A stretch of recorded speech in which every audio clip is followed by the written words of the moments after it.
Il y a 1 an, on repartait en voyage pour une durée indéfinie. On est allé au Cap-Vert, en Turquie, en Albanie, en Macédoine, en Bulgarie.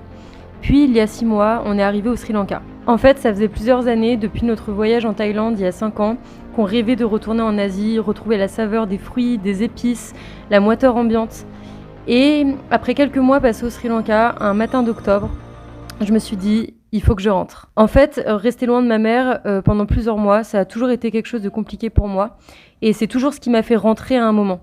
Je te l'ai déjà dit dans une autre vidéo, mais j'ai peur, très peur, de perdre quelqu'un que j'aime, qu'il lui arrive quelque chose. Et voyager, par le fait d'être loin, parfois sur un autre continent, ça me ramène tous les jours, toutes les minutes, à cette peur-là. Il va vraiment falloir que je me soigne d'ailleurs. Bref, en tout cas, après la première fois où je suis partie 8 mois, je l'ai vraiment vécu comme un rite de passage à l'âge adulte. Cette fois-ci, ça allait mieux, mais au bout d'1 an, je me suis quand même dit que j'avais envie de faire un petit passage en France de quelques semaines. Stéphane, lui, il veut écrire. Son truc, c'est ça, et il peut passer des journées entières à lire, écrire. Et il a besoin de concentration pour coucher sur le papier ce qu'il porte en lui. Donc après 7 ans de relation et maximum 2 semaines de séparation dans les 2 ans et demi derniers, je le laisse sur cette île 3 mois de plus, et moi, je m'en vais retrouver les miens, le quotidien français, puis m'envoler de nouveau pour mon premier voyage solo, mais je t'en dis pas plus pour l'instant. Alors avec Stéphane, on profite des derniers moments ensemble, essayant tant bien que mal de réaliser tout ce qui nous est arrivé, mais se heurtant aux mots, aucun assez puissant pour décrire ce qui nous lie.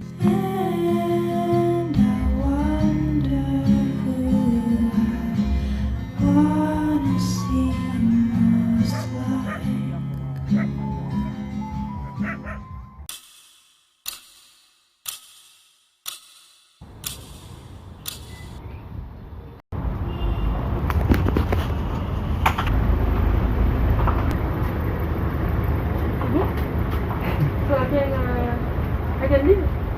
Okay, you can leave. Okay, thank you.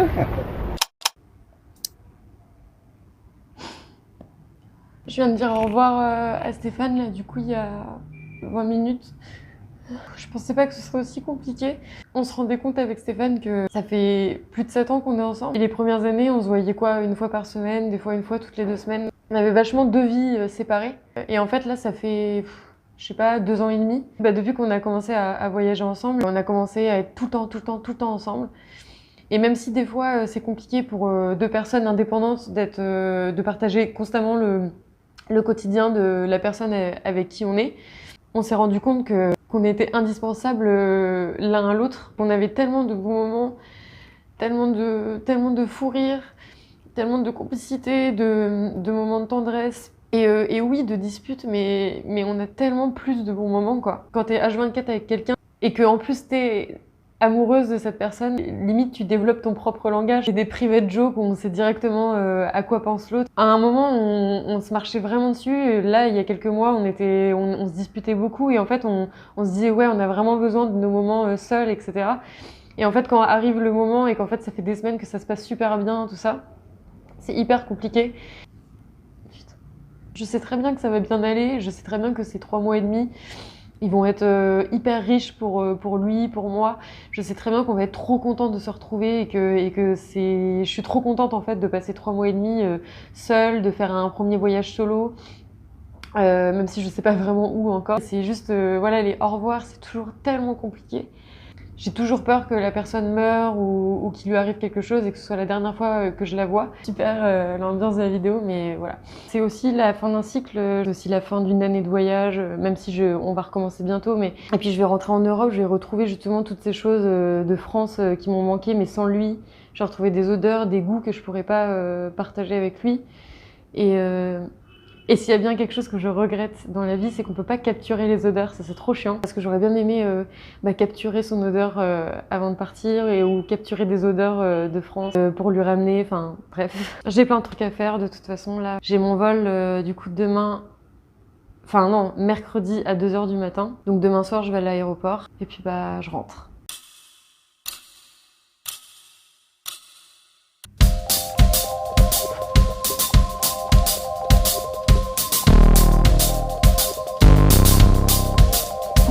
assis toute seule pour manger mon dernier petit déjeuner sri-lankais. Je me suis demandé si j'allais avoir du mal à me réacclimater à la bouffe française là, pendant les quelques semaines où j'y serai. Parce qu'en fait j'ai vu sur genre des groupes Facebook qu'il y avait des filles qui étaient parties au Japon quand elles étaient rentrées. Elles avaient beaucoup de mal à s'acclimater à la bouffe française et pendant genre un mois en fait elles pouvaient plus rien manger. Bon après je me suis dit est-ce que c'est spécifique au Japon vu qu'en fait le Japon c'est une nourriture qui est beaucoup plus légère en fait qu'en France, beaucoup moins grasse, mais en même temps il y a des filles qui ont dit que ça s'était arrivé aussi avec le fait qu'elles étaient parties genre 3 mois au Mexique. Donc là je sais pas du tout parce que c'est vrai que je me suis vraiment habituée à manger épicé. Je me rappelle ma toute première vidéo YouTube, je sais pas si tu te rappelles, c'était une vidéo où je testais le petit déjeuner sri-lankais et c'était ma première matinée au Sri Lanka.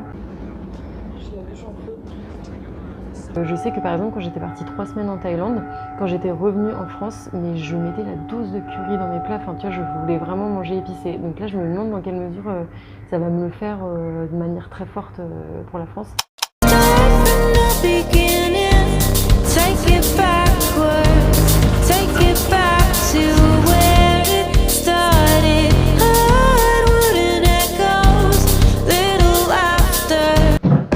Allez, c'est bon.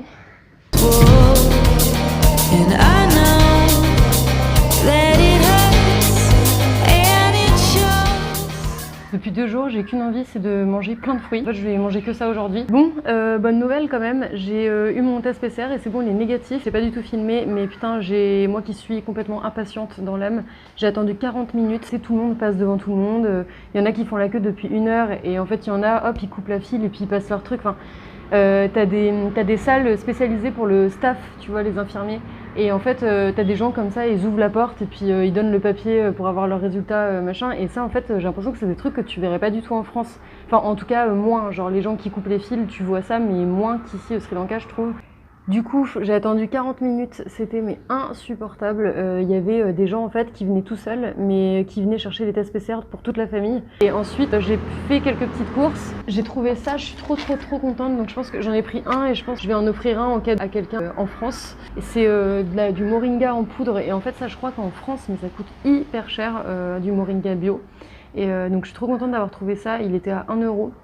Et je crois que le moringa c'est un antioxydant hyper puissant. Trop contente d'avoir trouvé ça, je vais me faire une petite cure. Je vais préparer ma petite salade de fruits en même temps que je te parle. Ça va être mon dernier ananas, dernière papaye, dernier fruit de la passion, dernière mangue. Oui, du coup c'est marrant parce que j'ai pu du coup comparer comment les gens se comportent avec moi en étant une femme seule et quand j'étais avec Stéphane. Et en fait, même si là ça fait qu'une journée, je suis toute seule, je me suis vachement baladée dans mes gombos, j'avais des courses à faire, j'avais des rendez-vous. Et en fait, en à peine 24 heures, j'ai carrément pu voir la différence de comportement, c'est assez dingue. Par exemple, quand j'allais faire mes courses avec Stéphane, les gens étaient gentils, mais on me parlait pas spécialement, tu vois. Là, en fait, je suis allée dans un supermarché, mais genre, tout le monde est venu me voir, me demander si j'avais besoin d'aide, pour me parler. Normalement, quand j'étais avec Stéphane, vraiment, tu vois, on me disait bonjour, mais enfin, voilà, on en avait cure de nous. Je sais pas si ça se dit. Et puis, deuxième truc aussi, j'ai pris un tuk-tuk. Le mec assez ambivalent, ça s'est bien passé et en même temps ça s'est un peu mal terminé. Donc le mec super gentil, il me dit les questions habituelles, vous venez d'où, vous aimez bien le Sri Lanka, tout ça. Tous les tuk-tuk te posent à peu près cette question. Il finit par me demander si je suis mariée. Et on m'avait jamais posé cette question vu que j'étais avec Stéphane avant. Et en fait, à la fin, alors que moi, en fait, je fais toujours attention de négocier le prix avant de monter dans le tuk-tuk parce que j'ai pas envie d'avoir de mauvaises surprises. Il faut toujours faire ça. Ce trajet-là, en fait, de la Guest House jusqu'au centre de Negombo, en fait, je le fais tous les jours depuis plusieurs jours. Je sais que c'est 400 roupies et encore 400 roupies, c'est un peu cher. Avant de monter dans le truc, donc je lui dis bien 400, il me dit oui. Ça nous est jamais arrivé avec Stéphane. À chaque fois on convient d'un prix et il y a toujours le même prix à la fin. Donc je sais pas si c'est lié au fait que je sois une femme seule, hein, tu vois, j'en sais rien. Mais en tout cas c'est la première fois que ça m'arrive et c'est la première fois que je suis toute seule au Sri Lanka. Le mec m'a dit ah non pas 400 c'est 700. Mais 700. Il y a écrit pigeonne sur mon front ou quoi? 700 pour un trajet de 10 minutes, enfin tu vois c'est merci mais non, enfin je me suis pas laissé faire. Je vous ai dit en fait avant de monter 400, vous m'avez dit oui, si vous m'aviez dit non, j'aurais pris un autre tuk-tuk. Donc du coup c'est bon, c'est passé, mais du coup c'est marrant parce que c'est des trucs tu vois qui me sont jamais arrivés normalement au Sri Lanka quand j'étais accompagnée d'un homme. How do I get over this? You said you made a mistake. Then you walked away. Bon, ça y est, c'est le moment d'embarquer pour 11 heures de vol au total et de quitter le Sri Lanka.